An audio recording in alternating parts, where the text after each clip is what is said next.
یہ جو ہم نے تحریک حب قرآن شروع کیا الحمدللہ، یہ اس کا مقصد ہے کہ ہم لوگوں کو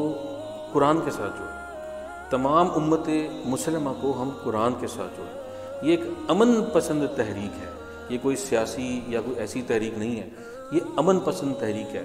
اس کے تحت ہمارا مقصد صرف یہ ہے کہ ہمارے سارے مسلمان قرآن کے ساتھ جڑ جائیں، قرآن کے ساتھ اپنا رابطہ مضبوط کر لیں، روزانہ کی بنیاد پر قرآن کو اٹھائیں، قرآن کو کھولیں اور اس کو پڑھیں،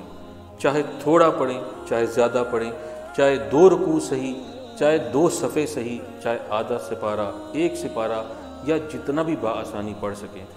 اس کو اٹھائیں، اس نور والی کتاب کو، اس اللہ کے کلام کو اٹھائیں اور اس کو پڑھیں۔ اور اس کا تیسرا مقصد یہ ہے کہ اس مقصد کو ہر مسلمان اپنی زندگیوں کا مقصد بنائے، اپنے دوست احباب کو، اپنے عزیز و اقارب کو، اپنے بہن بھائیوں کو اس بات کے اوپر لے کر آئے